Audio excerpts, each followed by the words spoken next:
Well, hello. How's everybody doing? Oh, we've got a Hello, demo cam hello. on already too. I just saw a Cute howdy though. from Texas. So welcome in, Kay.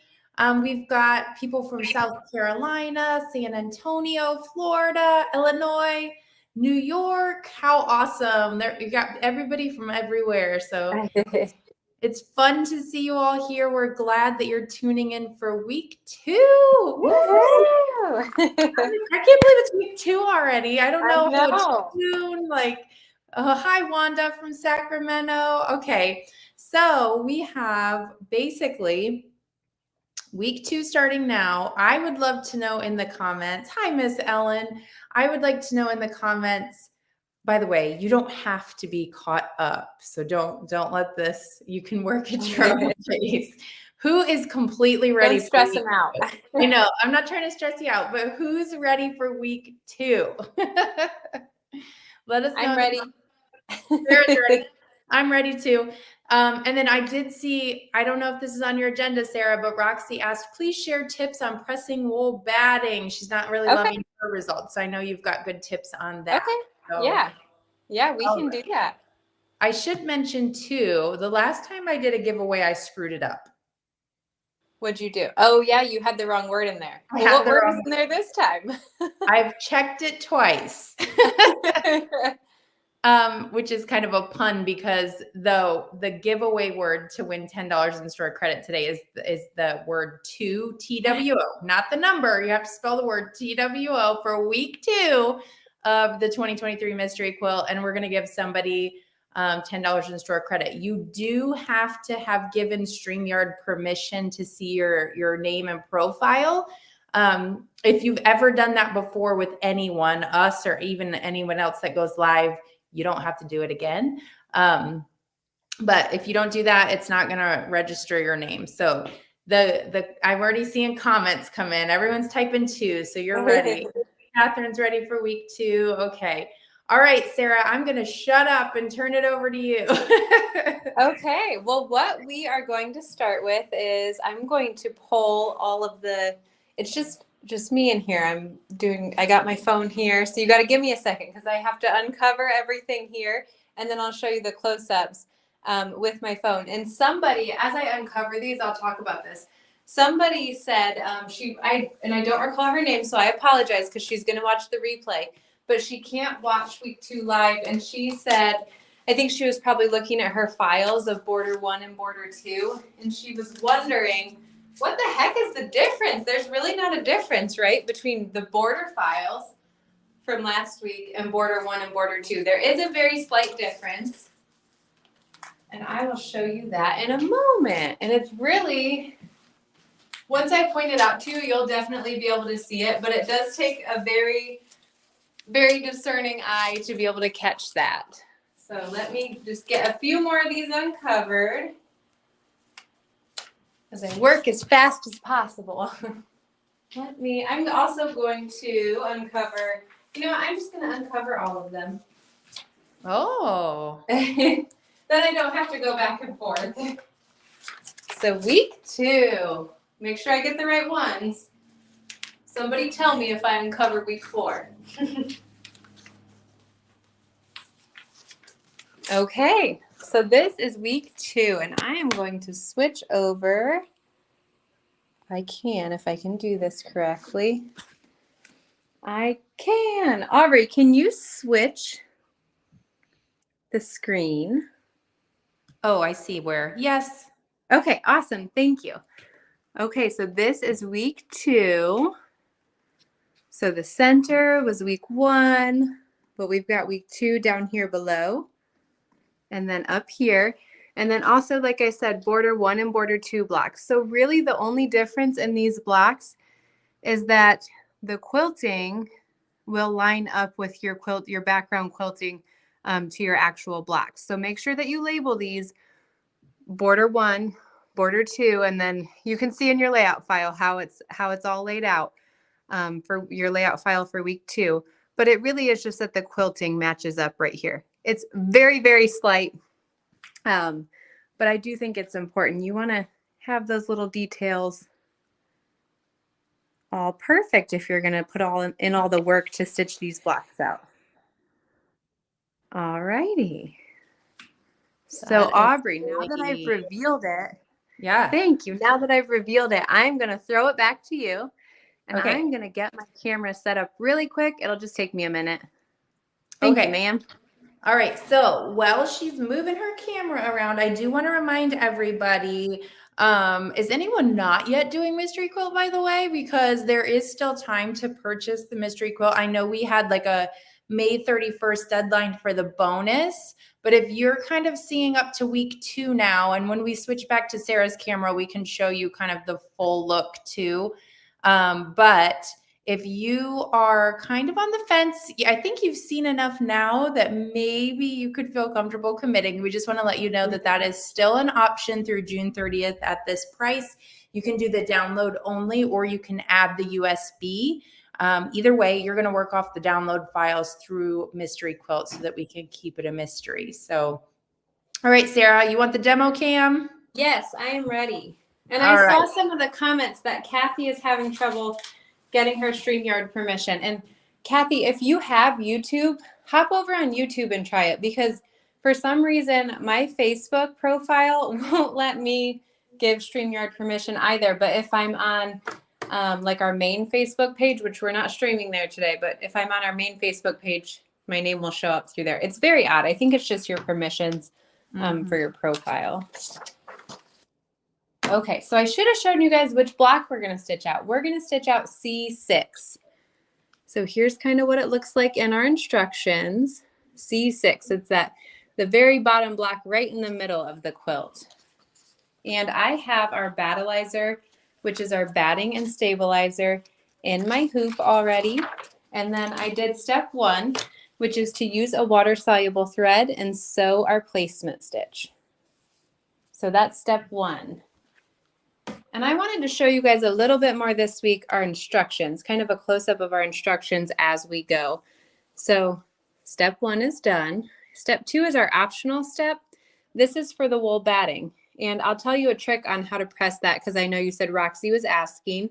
Yep. But for this step, it's optional. So if you don't want to add that extra loft and dimension to your quilt, or even if you're doing another project and it's like a table topper, don't do that.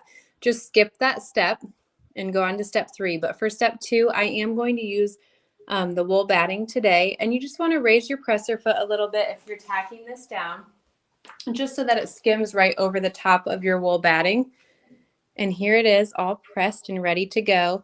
And one of the tricks that we like to show you is to use a folded piece of paper right along these edges, and your iron won't stick. If you're having, I'm assuming, Roxy, that you're having issues with your iron really sticking to that wool batting, but your iron will not stick to it. It'll just be on that paper for just a short time, so it's not going to burn it or anything like that. And I believe that demonstration is in the how-to section on our website. I think Linda did a video for that. That's really nice. So go ahead and check that out. I think it's really helpful. I just want to say too, Miss Kathy, I can totally see your comments now that you're over on YouTube. So good tips, Sarah. And it's so odd. Yeah, and you're entered into the giveaway because I see you typed the word too. So you're all good. Good. Yes. I don't know what it is, Kathy, but if I figure it out, I'll let you know, because I have that same issue. Okay. Now for step 2, that optional step that we're going to do, we're going to pretend that I still have a water-soluble thread in my needle. I've got my prepared wool batting lined up in my placement stitches, and we're going to sew the zigzag stitch to tack this down.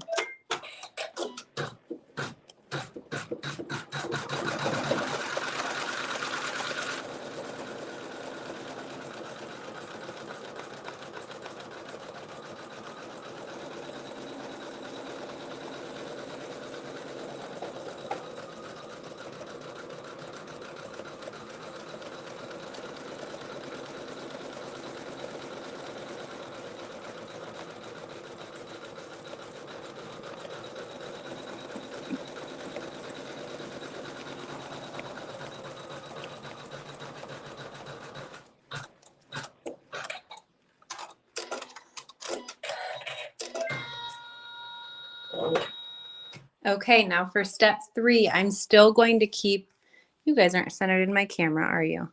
There, that's a little Not better. bad. For step 3, I'm still going to keep the water-soluble thread in the needle, and this will just sew the placement stitch onto my wool, or if you skipped over using the wool, just right onto the battleizer. As this stitches, I like to kind of use my fingers, or you can use a stylus, to just kind of press down on the wool to ensure that my presser foot is not getting caught in there.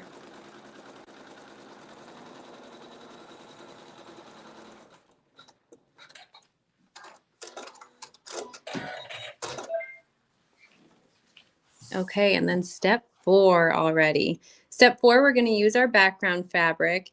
And this is why I love our instructions, because you get a picture of exactly where it's going to tack down.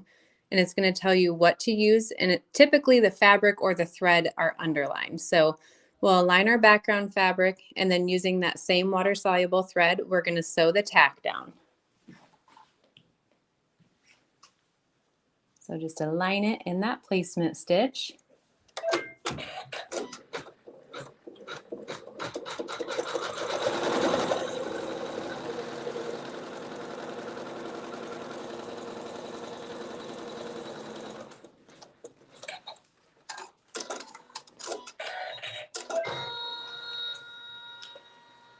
Okay, and now that that's done, the second part of step 4 says use hoop scissors mini to trim scant 1/4 inch from the tack down on inside of the block. And I saw a couple questions coming in the past week. What the heck does she mean on the inside of the block? So that's just anything that's laying within that square. So the first step that we did was to sew the placement stitch that just outlines the entire block. So in this case, on the inside of the block is going to be right along this curved line.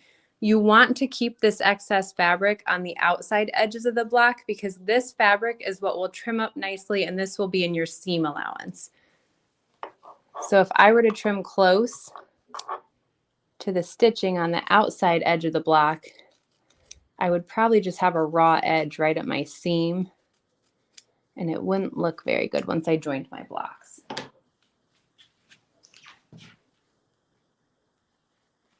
Okay, for step 5, we're going to take fabric 4.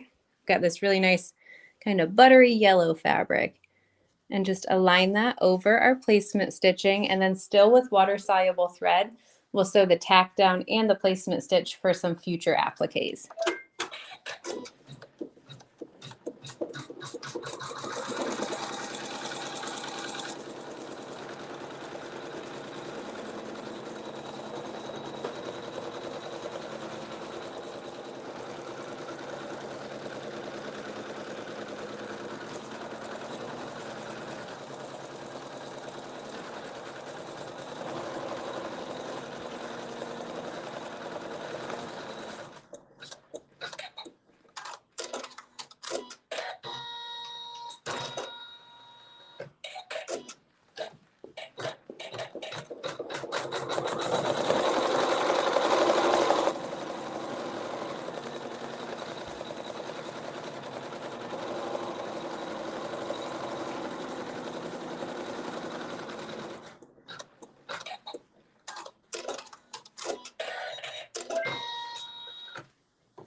Okay, now we need to trim fabric 4 as well. So I like to use my hoop scissors mini.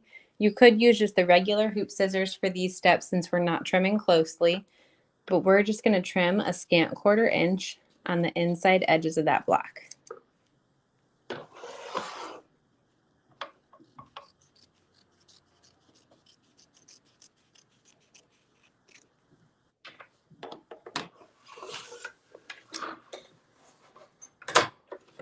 Okay. Step 6. Now we are going to take fabric 3 and we'll align that in our placement stitch. I'm going to move this over a bit.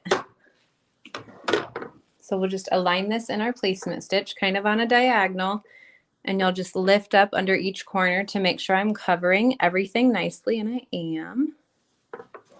And then with water-soluble thread still in your needle, so we haven't changed our thread yet, we're going to tack this down. And this will tack down around the outside edges twice.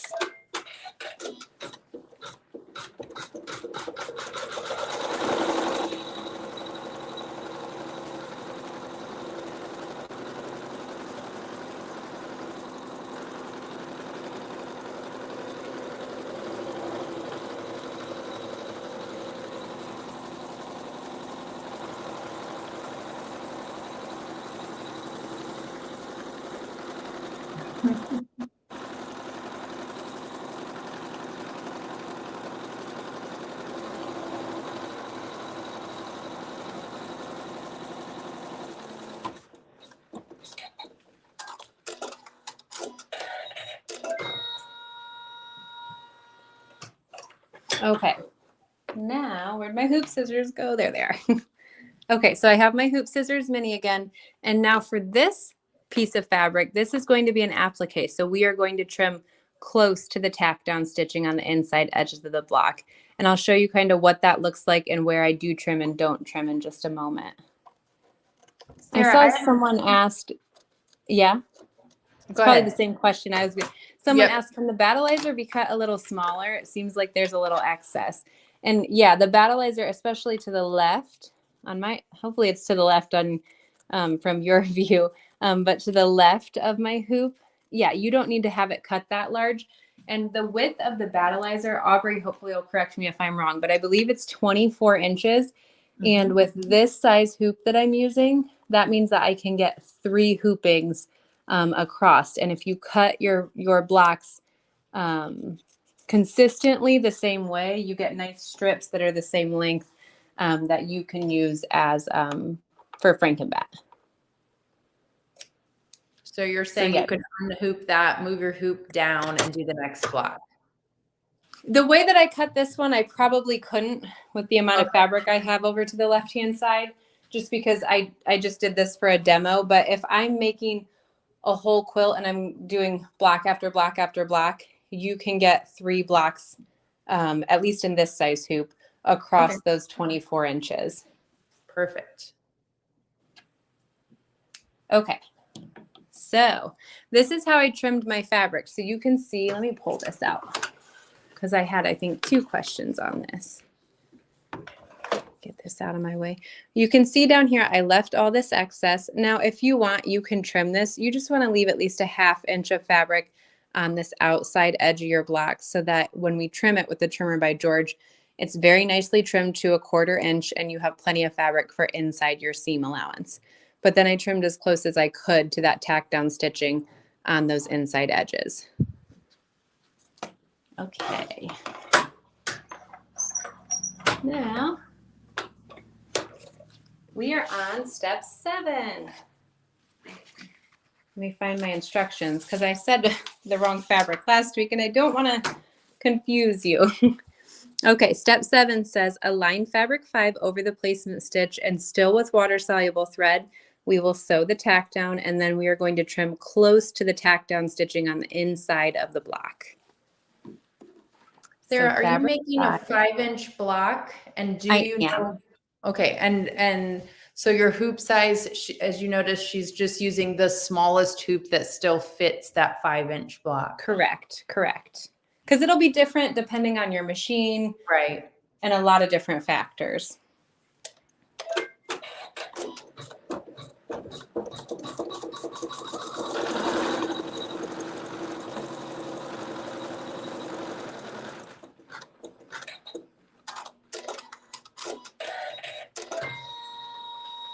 Okay, so now I'm going to go back to my hoop scissors mini and I'll give this a quick trim again.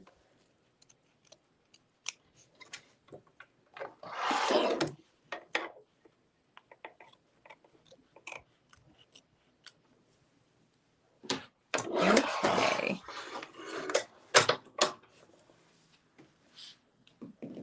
Now for step 8, we are going to take fabric 2 and we will align that over the placement stitching. So these last 3 steps are really similar, just different fabrics. And now still with water soluble thread, we'll tack this down.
Okay, now I'm going to use my Hoop Scissors Mini again and trim close to the tack down stitching. And I saw that Catherine said, do you recommend putting more, I think it was more than one block in a larger hoop? Yeah, you could definitely do that. Like with the border blocks last week, we had said if you have 8 of those, and I think this week you have a total of 12, you could certainly put more than one of those in a hoop. I think someone might have had 4 in their hoop, and I think that would be perfectly fine.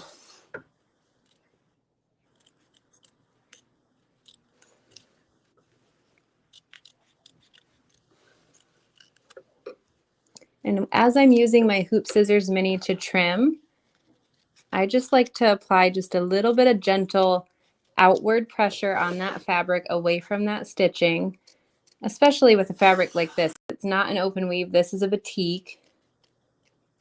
So it works really nicely. If you just apply a little bit of outward pressure, it gets you a really nice clean cut.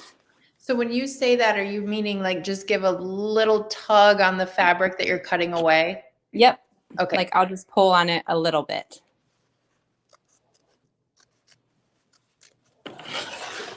And you'll notice I am also, hopefully my hand's not blocking you. I am also trimming on a flat, hard surface. So I'm not resting it on my lap or on my knees, because that is a recipe for trouble, and your block is likely to shift if you are cutting with it on your knees or anything like that, and you're applying some pressure up or down on the block. It can shift, and then your satin stitches and your quilting and everything looks like it's off. So we have another question from Sandra, and she said, and this was a little while ago, like 2 minutes or so. So I'm not 100% sure what she's referring to, but she says, when I do that with 2 fabric meeting, the needle gets caught doing final stitching. So I don't know if maybe just using a stylist and going along ahead of that, or what would you say, Sarah? Or maybe we just need more clarification as to what she's asking. I don't think I understand the question. So Okay. Sandra, can you ask that again with a little more clarification? I know sometimes when we do our demonstrations, if we don't answer them right away, our brains have a hard time Catching back up to where it was. Yes. So I'm just going to change the thread in my needle to a thread that matches fabric 4, which is this kind of buttery yellow fabric. And I'm going to sew some quilting.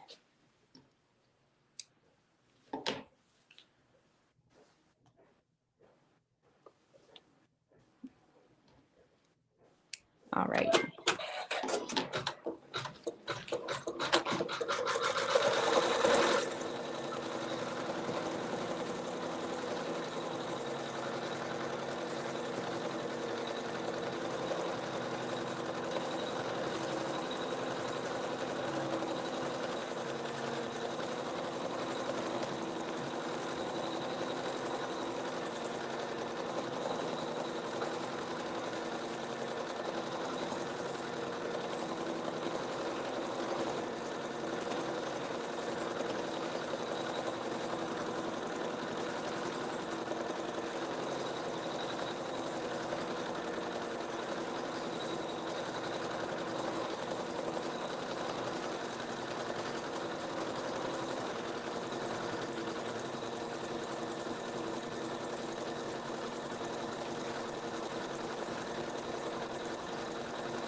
Okay. I saw someone was asking where the instructions for the corner block are in week 1. So if you just the instructions for that are called border corner instructions. There are not step-by-step pictures of the corner block for instructions because they are the same exact steps as the border blocks. So just follow those border block steps and what that material says, and you can read along step by step for that, and it'll stitch out great. I'm going to switch my thread again. Oh, I'm throwing it. Okay, so this step, we are on step 10. Step 10 is just some detail stitching, and I said thread color of your choice. So you can really determine kind of how wild you want to go, how many different thread colors you want to use in this particular block, or maybe you want to use the same for each of the decorative stitching. But what I would recommend is just to write what thread color you're using down here in the instructions so that when you are doing the other blocks, you can refer back to this so that you have kind of a uniform look from block to block in those specific sections. Okay, let me get my thread in here, and then I know there were a couple more questions.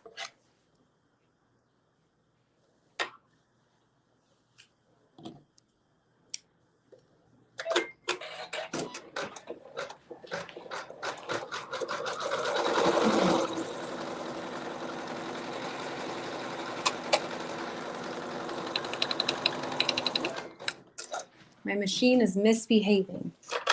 Hold on one second. Don't you guys hate when this happens? I was funny because Joan said earlier she's running her machine and stitching blocks as she's watching. Yeah.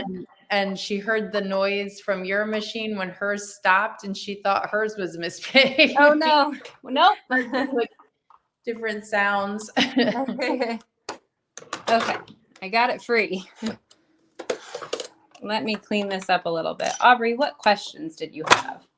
Sandra's clarification was when at the edge there's two fabrics overlapping in the edge, her needle's getting stuck where the two fabrics meet, like the yellow and white where the yellow and white are in yours. So just where you have slight layers, then it sounds like. Yeah, and Lisa commented, said, I use a stiletto to hold the fabrics while I stitch. And honestly, I think that's like the best solution if we're understanding your question correctly. And by the way, if not, you all, you can always contact us directly. Yes. It's so easy to lose comments in lives and in it Facebook. Is. And we don't want to do that to you. We want to be the best help possible. So I'll pop our information up on the screen in just a moment too, but all right. Do you want another question? Yeah, sure. I'm going to get this started. Can you hear me okay when my machine is going? I can, but you guys let us know in the comments if you're unable to hear her. It sounds fine to me. Okay, good. You know how technology is though. I know. The next question, if you can do two things at once, is when doing the applique, why do you use water-soluble thread? Oh my goodness, what am I doing wrong over here? Let me just try rethreading. So why do you use water-soluble thread when we do applique? Yeah. So there are a few reasons why we use water-soluble thread. One of them, can I think and thread my machine? And someone's going to say, why doesn't she use her automatic thread cutter? I just don't want to. I like to make things difficult. Yeah.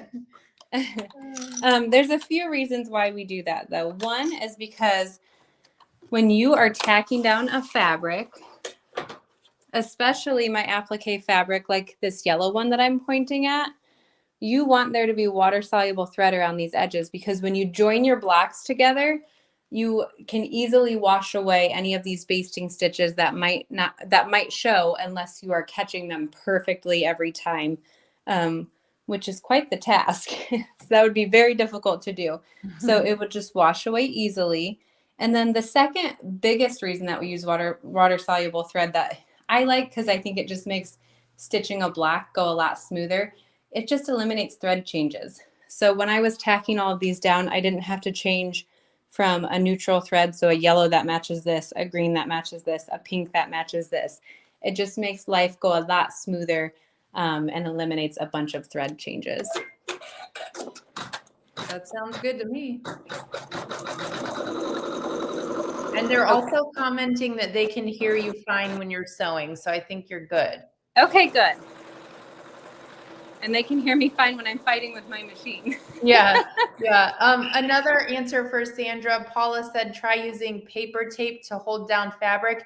I don't think we've ever used it, but Paula knows what she's doing. So there's two kind of options for you, Sandra, between, using that stiletto or using the paper tape if you're having issues right there. Hopefully that helps. Sandra, have you run over your fingers before? Hopefully not. Sarah has. Well, I bet more ladies watching have run over their fingers than we even can think of, because I know a lot of people don't like to get put their fingers down in that. Sandra said she's done that twice. Okay. So I think Sarah, you should start using a stiletto. I have one somewhere. Just to be safe. Yeah. That would be awful if I did it on in a video. Oh yeah, let's not even talk about it. And these are different fabrics than are these different fabrics than what's in your sample? Yes, these are different. These colors are a little bit softer than what's in the sample. And these are some of these fabrics have a lot more of a small floral print to them.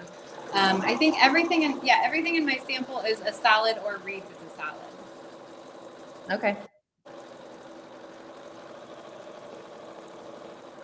And Lisa says stilettos will save your fingers, but every time I hear stiletto, I think of heels.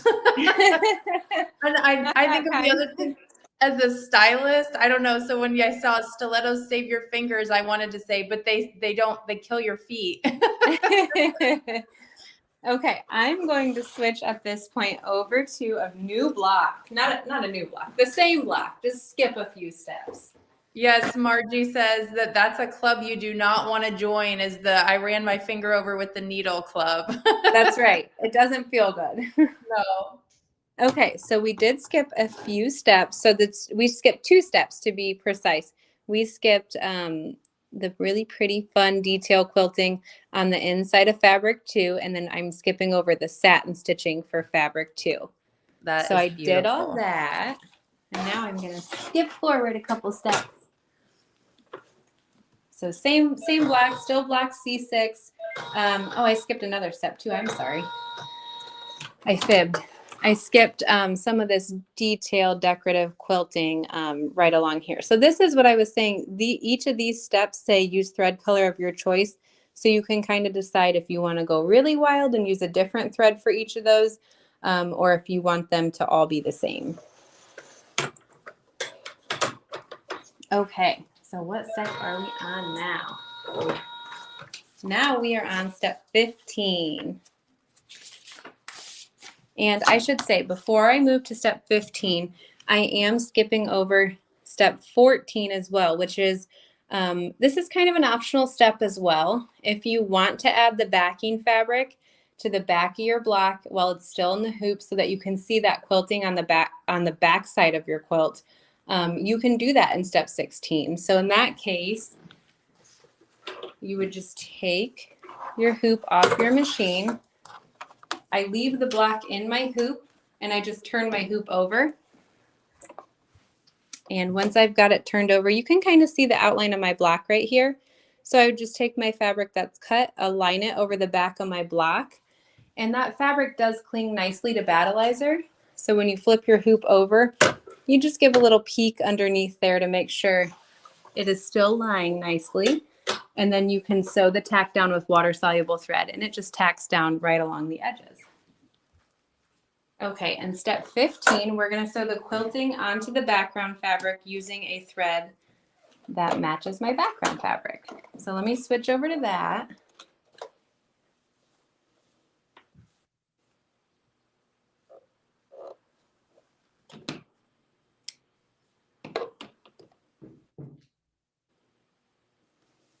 Okay. And if you added your backing fabric in the hoop, you would also want to make sure that the thread in the bobbin matches the thread in the needle. You can turn off your automatic thread cutter and bring your bobbin thread to the top of your block. That gives you the best look for the back of your quilt so that the back really is just as pretty as the front.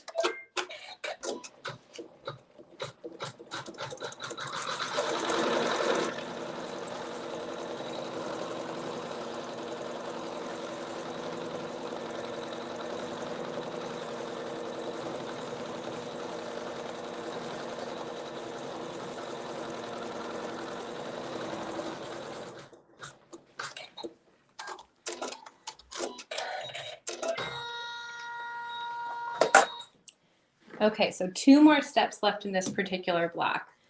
For step 16, we're switching to a thread that matches fabric 5, which is my pink fabric up in the corner here. And again, if you added your backing fabric in the hoop, you want to make sure your bobbin matches the thread and the needle. And this is going to sew a little bit of detail as well as the satin stitch. I always laugh whenever we do lives. Aubrey can see this. Some of you on Facebook can probably see this too, but inevitably there's always an angry face. I know. And I assume someone just hits that by accident, and I don't know that it goes away once you've hit it. So I know. It always kind of gives me a little laugh when we're doing lives. It like makes me laugh, but also kind of freaks me out. I'm like, I think Did I say something? I think it was a mistake, but we're just gonna go with that was a whoopsie. Yeah, that's what I tell myself. Okay, we're gonna skip our last step too. So our last step would just be to sew the satin stitching along fabric 3, which is what this yellow is with the little print. So you just want to put that thread in the needle and the bobbin if you have your backing fabric on. Sew that satin stitching, and then this block is done. But in the meantime, I did stitch one ahead of time, and I'm going to jump over and kind of shift my camera a little, Aubrey, and we'll do a demonstration with Trimmer by George. Uh-oh, that means she wants me to be on camera. No pressure. Okay. So actually, Sarah, I don't know. I know you're switching cameras and everything, but Ellen had a great question, and I know you'll be able to show the answer once we get your camera all sorted out. But Ellen said, if I add sashing, does the stitching line where the sashing is attached show on the front? And you will be very pleasantly surprised with the answer. She says, I know you use a serpentine stitch, but I think it maybe would ruin the quilting on the front. And we'll show you, but there have been so many times that I can think of, like when we're at a show or something and someone asks about how it's joined together, kind of talk through the process and then show them where it is. And I've never, ever had anyone see it until I pointed it out, ever. And we've been doing this for a long time. So are you ready to come back, Sarah? Yeah. And just to add to a little bit what Aubrey was saying, Ellen, you will know it's there and you will be able to see it because you did that. Do you want me to switch over to this, Aubrey? Well, I'm afraid if I get rid of it okay, thank you. Oh, darn it, sorry. Take your microphone away. You're good. You can. Okay. But you will be able to see it, the satin stitching, and you will know that it's there. But like Aubrey said, you don't really see it unless you know that that's how that's done. We'll and show you. Still, with all that quilting, have to look for it in a lot of quilts. And you got to be close up to it to see it. Okay, here's our finished C6 block. So this block is going to be joined with a block on all 4 sides. So that's nice because we just trim every side the same for this particular block. And that means we want to remove the bulk from the seam on all 4 sides from the seam allowance. So what we do is I'm going to use my Trimmer by George tool, which is our acrylic ruler with that metal lip on the edge. You can see it right there. So what I do is I take that metal lip and I shimmy it under the fabric on the front of the block. I just stand it straight up, shimmy it under there right up to that basting stitch, and then lay it flat, making sure that no fabric is peeking out. I just give a gentle tug on my battleizer to get this as close to the basting stitch as possible.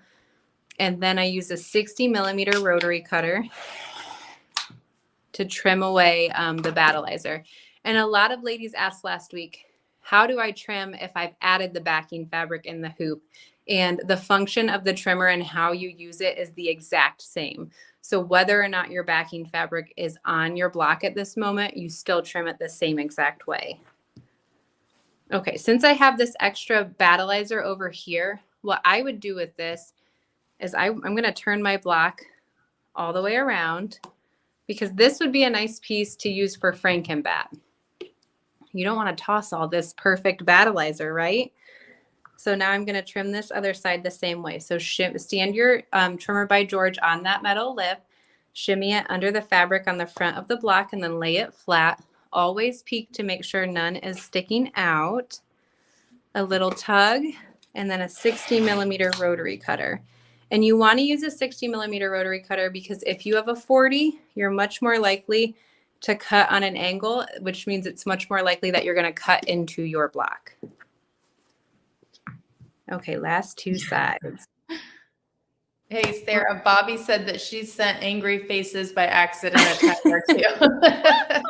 Okay.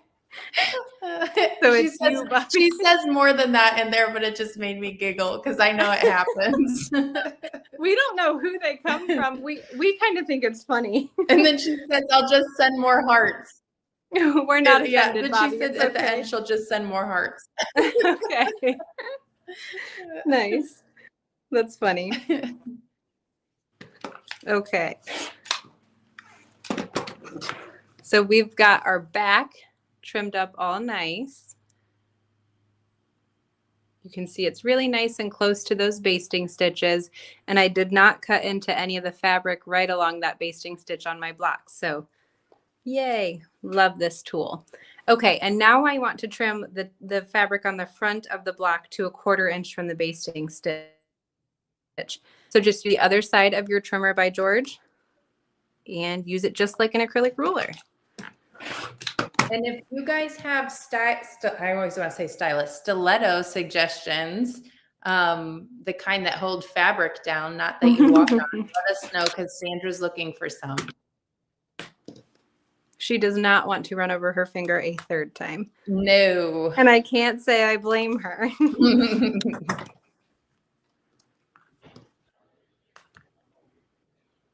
And the border blocks that you guys have this week, when you trim those, you'll trim 3 of those sides the same way I'm showing you right now.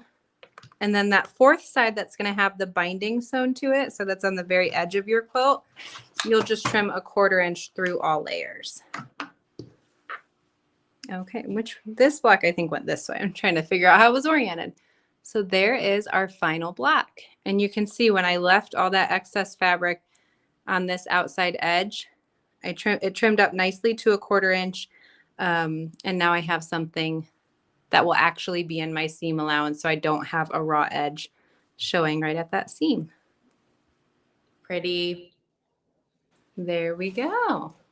Do we have kind of a close-up of anything, any quilt laying around, Sarah, that has that mono poly zigzagging it? Because you have a good camera view to show it.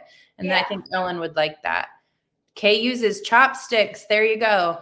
Yeah, that's funny. That's awesome. Okay.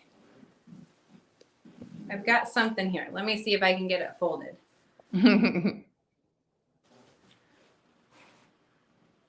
This fabric might be a little too dark. It is even hard to see in person. You can actually see it better in the light teal going horizontal. Yeah. So here is that serpentine stitch. It's very hard to see even in person on this darker fabric. Mm-hmm. And really, your eye does not go there until you point it out. Once it's pointed out or you're looking for it, people are like, oh, yeah, okay. And especially when you're looking at the quilt as a whole. Right. Your eye is not drawn to this. It's drawn to this more than anything. Yes. Anita said she uses a wooden kebab skewer, so that works well until I would get hungry and then I would want to grill something. But yes, that would work too. All righty, I'm going to. I wonder. you want me to just remove that camera? Or are you going back Well, there? you can't take that one out of the stream because then my microphone, unless you don't want to hear me anymore. The demo cam? Yes. Oh, okay. You got to leave it in there. Well, then let's just do this. Oh, okay. Okay, so what questions did I miss? Did I miss any? I don't know. Let's look again. So Catherine said, I trim the applique very close and will often get fuzzies with the satin stitch. Catherine, I notice that happens more often when I'm using a fabric that has a little bit more open of a weave. When I'm using batiks and something that's a little tighter, that does not happen, but that does happen a little more often on an open weave fabric. I guess the best thing is to just try to make sure it's as clean as possible after you are trimming that. Let's see. Stiletto by Annie, someone said. That one stuck out to me because of Annie. Mm-hmm. The purple thing. I've seen people talk about that before, and I had to look it up once because I didn't know what the purple thing was. I don't know what it is. And so be careful with George Cutter not Did you to see get Vicky's question? No, I did not. I just got confused. Are we fabric prepping the applique shape or pre-cutting it?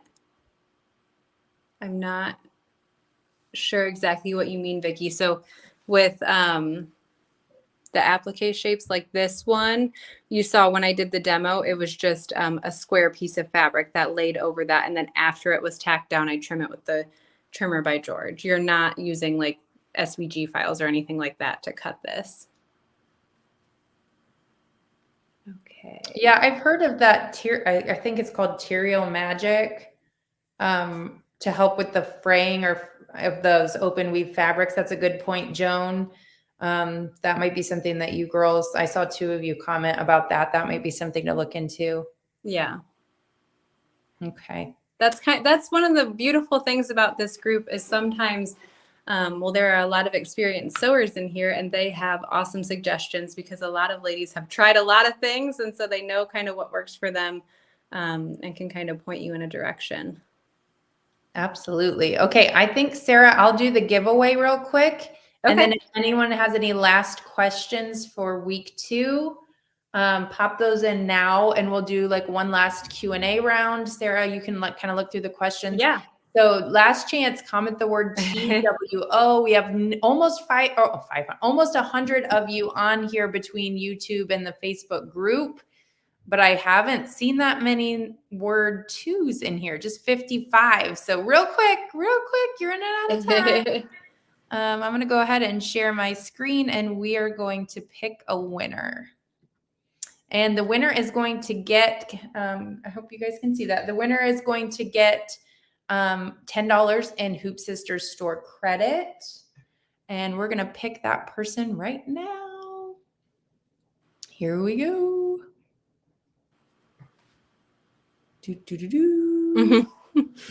All right, Miss Cindy Rosenberry, congratulations. She's watching over on YouTube. So Cindy, in order to snag that $10 in store credit, you are going to want to go and email Nina at hoopsisters.com. It's NINA at hoopsisters.com.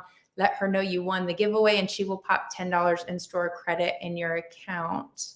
Awesome. Congratulations, Cindy. Yes. Okay. Did you see anything else you wanted to answer? I don't think so. I think we answered everything. Yeah. Scrolling way up here, and I think we answered everything.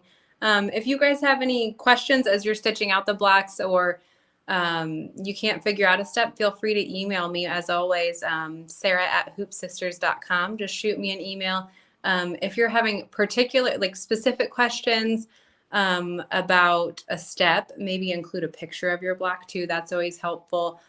Just because sometimes we miss things on Facebook and we don't want you to think that we're ignoring you. It's so easy to do. And if you have questions about accessing files and technical stuff like that, Nina's really good. She can help you over the phone. or email too. So there's a lot of good resources at your fingertips. So feel free to reach out direct, and we will help get you taken care of. That's Okay. right. All right, Sarah, I think we're good. I don't see any other questions in here. Okay. I will be emailing the replay to all mystery quilters. It takes me a little bit of time to get the recording the way I need it. So be patient with me, but you will get this recording as well as week one's already been sent, I think twice, but we'll send that one again too.